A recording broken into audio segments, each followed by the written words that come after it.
Salve, família! Hoje vamos começar mais um episódio de A Roda dos Crias. Hoje vamos falar sobre um tema muito pesado, mas importante: o nazifascismo. Entender de onde veio, suas consequências hoje em dia e o que acreditavam. Entender porque é um tema muito importante ser discutido hoje em dia. Vamos nessa!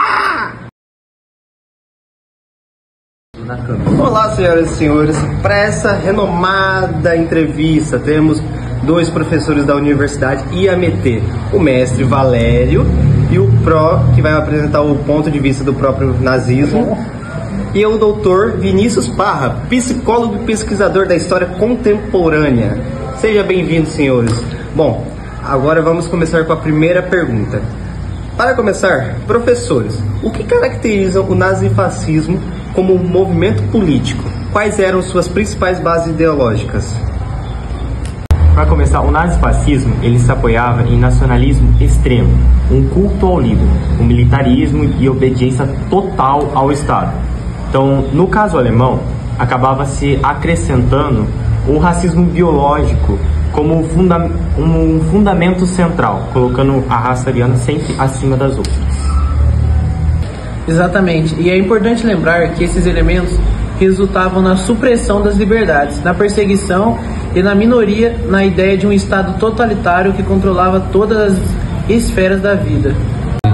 Professor Parra, podemos dizer que o nazifascismo surgiu apenas com a resposta da crise econômica da época ou havia um elemento cultural e social mais profundo envolvido? Bom, a crise de 29 e o Tratado de Versalhes foram gatilhos, porém havia também o medo do comunismo, tradições autoritárias já existentes e o uso da propaganda de massa. Foi uma soma de fatores tudo isso.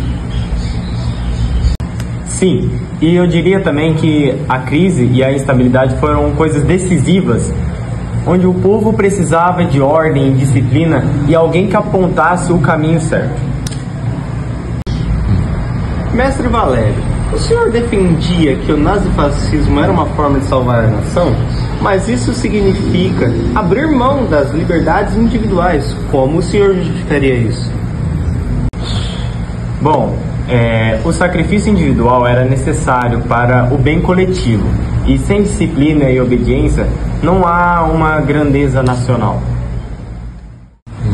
E esse é o ponto crítico, a troca de liberdade pela promessa de ordem. Como lembra Norberto Bobbio, regimes autoritários sacrificam direitos em nome da obediência, mas isso leva à opressão, não à verdadeira força. Agora estamos cientes que o nazifascismo muitas vezes é comparado a outros regimes autoritários. Mas quais as diferenças entre o nazifascismo e outras ditaduras do século XX? O nazifascismo se destacava principalmente pelo racismo biológico e pelo nacionalismo radical. Outras ditaduras, como o stalinismo, tinham bases diferentes, mais ligadas à economia e ao controle político do partido. Exatamente. E esse foi o foco da pureza radical e ideológica, o que acabou dando força ao movimento, diferindo dos demais. Senhores, olhando para o presente, quais sinais do nazifascismo a gente ainda pode encontrar em movimentos atuais, mesmo que de forma disfarçada?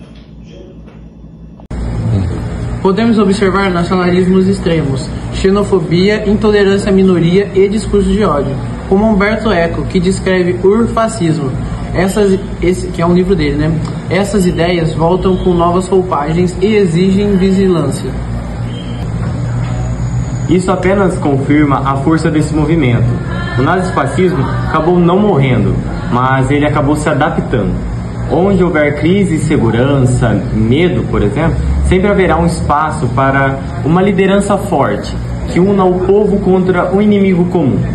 Se o passado foi o comunismo e os judeus, hoje podem ser os imigrantes ou qualquer grupo apontado como culpado, e o ciclo volta a se repetir várias e várias vezes.